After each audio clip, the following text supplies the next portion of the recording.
जय श्री राम दोस्तों।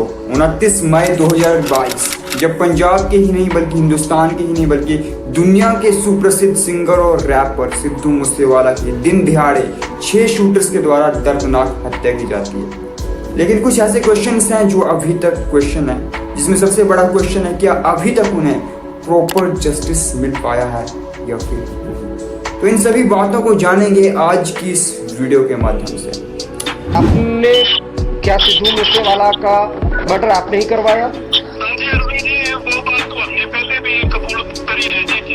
हम वो चीज करते हैं जी जो छिपानी पड़े, ठीक है जी। कोई चोर नहीं है जो चोरी करके छिपाएंगे, वो चीज करते नहीं जी जो छिपानी पड़े।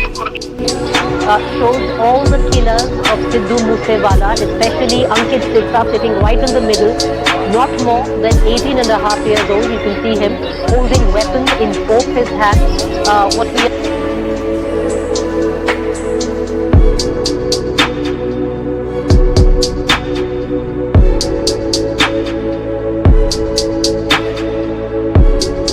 ये है तो गलत है, आप तो हंस रहे हो इस बात पे। हमने कभी मारा नहीं, कि कभी प्रयास भी नहीं किया।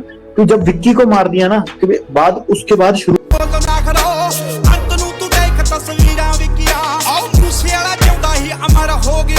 29 मई 2022 जब शाम के लगभग 4:30 बजे के करीब वो अपने घर से निकलते हैं अपनी प्राइवेट थार में अपने एक पड़ोसी और कजन के साथ। जब 10 किलोमीटर हो जाते हैं उन्हें चलते चलते, तो वहाँ एक मोड़ पर एक कार उन्हें फॉलो करती है। उसके बाद एक बोलेरो भी फॉलो करती है और आगे चलकर वो कार उनकी जो थार होती है उसका रास्ता ब्लॉक कर देती है और बोलेरो से भी कुछ बंदे निकलते हैं और कार से भी लगभग 6 शूटर्स निकलते हैं और वो धड़ाधड़ फायरिंग करते हैं। इस फायरिंग में लगभग 30 गोलियां चलती हैं और सिद्धू मूसेवाला घायल हो जाता है और साथ में उनके पीछे जो बैठे थे उनके कजन और उनके पड़ोसी वो भी घायल हो जाते हैं, उनकी टांगों में भी गोलियां लगती है। तो इस इंसिडेंट को अपने प्रत्यक्ष नजरों से देखने वाला मैसी यहाँ पर आता है और सिद्धू मूसेवाला को कान से बाहर निकालता है और उसे हॉस्पिटल ले जाता है। लेकिन जब उन्हें हॉस्पिटल पहुंचाया जाता है तब वो डेड घोषित हो जाते हैं। यहाँ ध्यान रखने योग्य बात यह है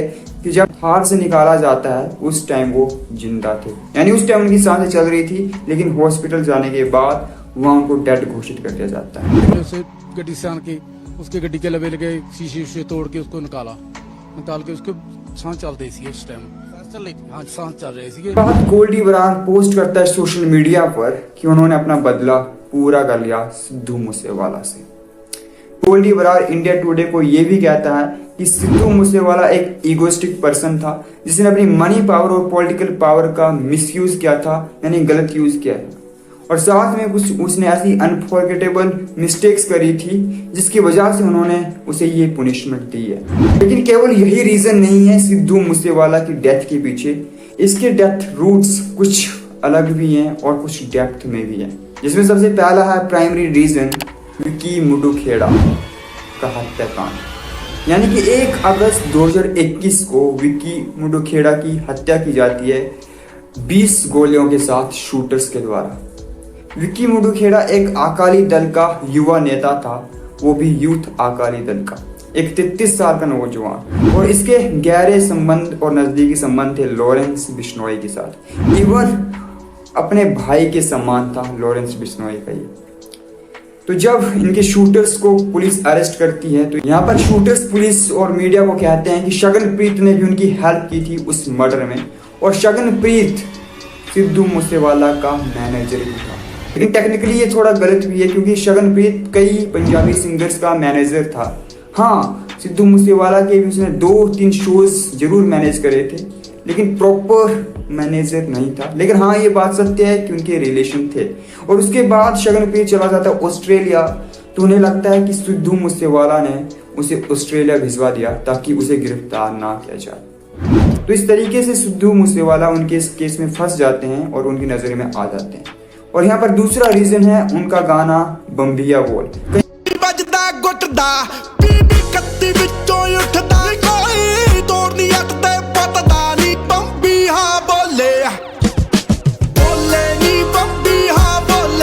लोगों के अनुसार इस गाने में जिस बम्बिया की बात की गई है वो एक गैंग है, इसलिए इन 2 गैंगों की टकराव, बिश्नोई गैंग और बम्बिया गैंग की टकराव में सिद्धू मूसेवाला भी आ जाता है, जिसकी वजह से भी उनका मर्डर हुआ है। उसके कई गाने हैं जैसे कि 295 और द लास्ट राइड, यानी मरने से पहले उनका जो लास्ट गाना था द लास्ट राइड, ये गाने भी अपने आप में एक मिस्ट्री बनाते हैं इस मर्डर को लेकर। आखिर क्यों सिद्धू मूसेवाला ने 295 गाना लिया, यानी कि जो उनकी डेथ डेट थी वो भी है 295, यानी कि 29 मई, 29 डेट एंड 5 मंथ। ये एक मिस्ट्री बनाता है। और द लास्ट राइड सॉन्ग में उन्होंने जो भी लिरिक्स गाई हैं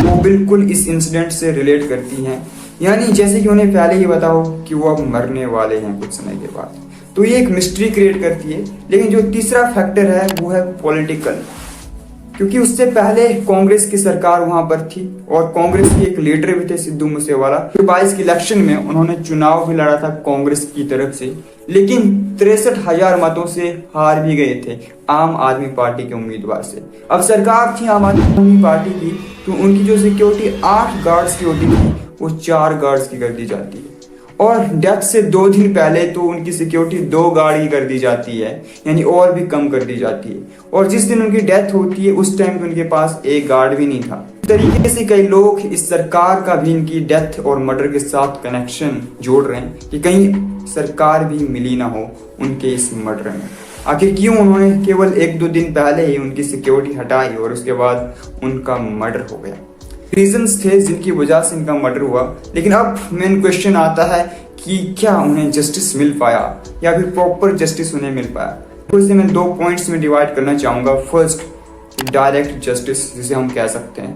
तो डायरेक्ट जस्टिस इन्हें मिला है क्योंकि उसमें जो शूटर्स थे 6, उसमें से 3 को तो उसके कुछ टाइम के बाद ही अरेस्ट कर लिया जाता है, और फिर बचते हैं 3 शूटर, जिसमें से 2 शूटर्स का एनकाउंटर कर दिया जाता है, जिसमें मनप्रीत सिंह और जगरूप सिंह, इनका एनकाउंटर कर दिया जाता है पुलिस के द्वारा। इवन इसमें पुलिस के कुछ जवान भी घायल होते हैं, लेकिन 5-6 घंटे फायरिंग के बाद इनका एनकाउंटर फाइनली हो जाता है। और अब एक शूटर बचता है और उसे पकड़ा जाता है नेपाल बॉर्डर पर, यानी कि सभी शूटर्स को पकड़ा भी जाता है, कुछ का एनकाउंटर भी किया जाता है। यानी हम डायरेक्टली कह भी सकते हैं कि उन्हें जस्टिस मिल चुका है। लेकिन इसी का दूसरा पॉइंट ये भी है दोस्तों कि इनडायरेक्टली इन्हें जस्टिस नहीं मिला है। अक्टूबर 2022 सिद्धू मूसेवाला के पिताजी भी कहते हैं कि अगर उन्हें जस्टिस नहीं मिल पाता है तो वो ये कंट्री ही छोड़ के चले जाएंगे। लेकिन कुछ टाइम के बाद वो कंट्री तो नहीं छोड़ते हैं, लेकिन फिर से अब के कैंपेन में वो बात कर रहे हैं जस्टिस की, कि उन्हें जस्टिस चाहिए। अभी तक उनके बेटे को जस्टिस नहीं मिला है। आखिर ऐसा क्यों कह रहे हैं? क्योंकि डायरेक्टली तो उन्हें जस्टिस मिल गया है, लेकिन यहाँ पर इनडायरेक्टली उन्हें जस्टिस नहीं मिला है, क्योंकि इसके पीछे जो मास्टरमाइंड था गोल्डी बरार, या फिर यूं कहूं कि लॉरेंस बिश्नोई गैंग, वो आज भी जिंदा है। वो आज भी ओपन मीडिया में कहते हैं वो बात तो हमने पहले भी कबूल करी है जी, हम वो चीज करते हैं जी जो छिपानी पड़े। ठीक है जी, कोई चोर नहीं है जो चोरी करके छिपाएंगे, वो चीज करते नहीं जी जो छिपानी पड़े, और जो करी है जी उसमें वो बताने में कोई अर्थ नहीं है जी। वो आज भी सलमान खान को धमकी देते हैं, यानी कि वो आज भी खुल्लम खुल्ला घूम रहे हैं, बिल्कुल आजाद हैं अपनी बोली को लेकर, कुछ कहने को लेकर। तो फिर हम कैसे कह सकते हैं कि उन्हें एक्चुअल में जस्टिस मिला है? इवन अभी कुछ दिन पहले एक न्यूज आती है कि गोल्डी बरार को मार दिया गया, यानी वो डेड हो गए यूएस में। लेकिन एक्चुअली यूएस पुलिस के अकॉर्डिंग जो वहां पर मरा था वो गोल्डी बरार नहीं था, बल्कि कोई और ही था। तो ये जो खबर थी ये फेक थी, यानी कि अभी तक गोल्डी बरार जिंदा है। तो हम कह सकते हैं कि इनडायरेक्टली उन्हें अभी तक जस्टिस नहीं मिला है, क्योंकि मास्टरमाइंड तो सबके पीछे ये था। वो तो केवल शूटर थे जो उसके इशारे पर उसे मारने गए थे, लेकिन एक्चुअली जो डेप्थ में जो क्रिमिनल है इस सब के पीछे वो गोल्डी बरार है, वो लॉरेंस बिश्नोई गैंग है, जिनका अभी तक एनकाउंटर नहीं किया गया। यानी उन्हें अभी तक उस लेवल की सजा नहीं मिल पाई जिस लेवल की सजा उन्हें मिलनी चाहिए। So we can say that that indirectly Sidhu Moosewala not got justice at all. And में यही कहना चाहूंगा दोस्तों कि यहाँ पर 9 दिन की चांदनी होती है, यानी जब मुद्दा नया नया होता है उस टाइम गर्म होता है, लेकिन फिर लोग उसे भूल जाते हैं, फिर कोई जस्टिस की डिमांड नहीं करता है, फिर कोई नहीं कहता कि जस्टिस मिला या फिर नहीं। आपने सुशांत सिंह राजपूत का केस देखा होगा, शुरुआत में तो मीडिया ने इस केस को इतना उछाला, आपने खुद भी ये सब देखा होगा। और ऐसे कई मुद्दे हैं जो शुरुआत में जब आते हैं तो कई ज्यादा हाइप उन्हें मिलती है, लेकिन धीरे धीरे वो डिम होते जाते हैं। अभी सिद्धू मूसेवाला को इस दुनिया को अलविदा कहे हुए 2 वर्ष बीत गए, लेकिन अभी भी उन्हें प्रॉपर जस्टिस नहीं मिल पाया, क्योंकि ये इंडिया है, यहाँ पर जस्टिस नहीं, यहाँ पर डेट्स मिलती हैं और कुछ नहीं। तो आज की वीडियो में इतना ही दोस्तों, मिलते हैं किसी नई वीडियो में। धन्यवाद।